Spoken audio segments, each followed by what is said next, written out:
মা, কি হলো? আমি কি ঘুমিয়ে পড়েছিলাম মা? হ্যাঁ, তুই এই মাঠের মধ্যে ঘুমিয়েছিলি। চল এবার বাড়ি ফিরে যাই। চেয়ে দেখ তোর সম্মুখে কে দাঁড়িয়ে আছে। পদ্মা মা, পদ্মামার কাছে ক্ষমা চেয়ে নে। আমি কি কোনো ভুল করেছিলাম পদ্মা আমার কাছে মা? নিশ্চয়ই ভুল করেছো, ক্ষমা চেয়ে নাও। পদ্মা মা, তুমি আমাকে ক্ষমা করে দাও পদ্মা মা। বেশ রাখাল, এবারের মতো আমি তোমাকে ক্ষমা করে দিয়েছি। ভবিষ্যতে এই পদ্মার সাথে লাগতে আসলে মৃত্যু ছাড়া আর কিছুই থাকবে না। পদ্মা মা, আর কখনো হবে না। তাহলে এবার আমরা চলি পদ্মা। ঠিক আছে, চল খোকা। তাই চলো মা।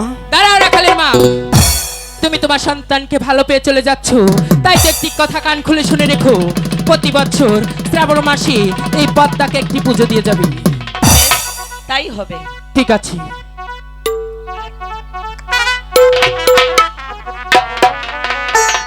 না না, এই রাখালের রাজ্যের এক মুহূর্ত নয়, তাই তো চলে যাব সেই চাম্পাইপুরনগর চাঁদের প্রাসাদে। ওই চাঁদের কাছ থেকে একখানা পুজো আদায় করি, তবে আমি আমার দেবীত্ব লাভ করব। চলে যাব সেই চাম্পাইপুরনগর চাঁদের প্রাসাদে। ধরে চল সে পদ্মা। বাবা ডাকছে কি মধু, আমি আর বাবা ডাকতে পারি। তাই জনম দুঃখিনী মায়ের একটি সন্তান আমি, আমার আর ভাই বলতে কেউ নেই। আমি আমার জনম দুঃখী মাকে নিয়ে আমি আজও পর্যন্ত আছি আপনাদের চরণ ধুলি পাওয়ার জন্য। তবে আমার মার 108 বছর হয়েছে।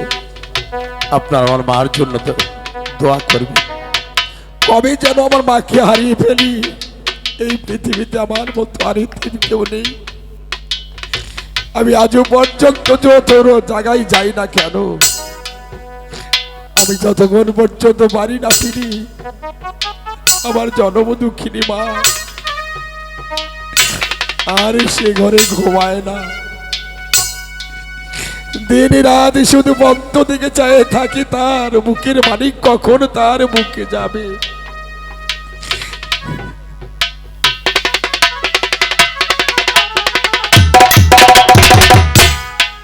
এই যে টাকা, এই টাকা দিয়ে, আপনাদের টাকা দিয়ে আমি আমার মার সেবা করি।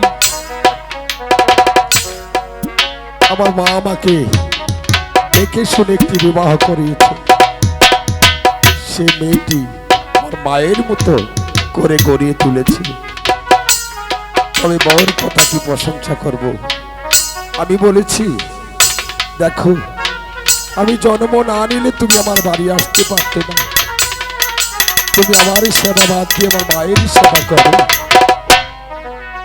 আমি একটি মানুষের সংখ্যা দিয়েছি, যদিও সে গরিবের কন্যা থাকে, তবে তার মনটা অনেক উদার। সে মন প্রাণ দিয়ে আমার মাকে সেবা করে। আপনারা দোয়া করবেন আমি যেন পারি আমার মায়েরই চরণ ধরে নিতে, মায়েরই সেবা করতে। এই টাকা দিয়ে আমি আমার মায়েরই সেবা করি, কিন্তু আমার না, আপনাদের টাকা দিয়ে। তাই তো আপনাদের মাঝে থাকি। আমার মায়ের জন্য আশীর্বাদ করবে। আমার জন্ম দক্ষিণী মা আমাকে ছেড়ে কবে চলে যাবে, সেদিন হয়তো আমার বলতে আর কেউ থাকবে না।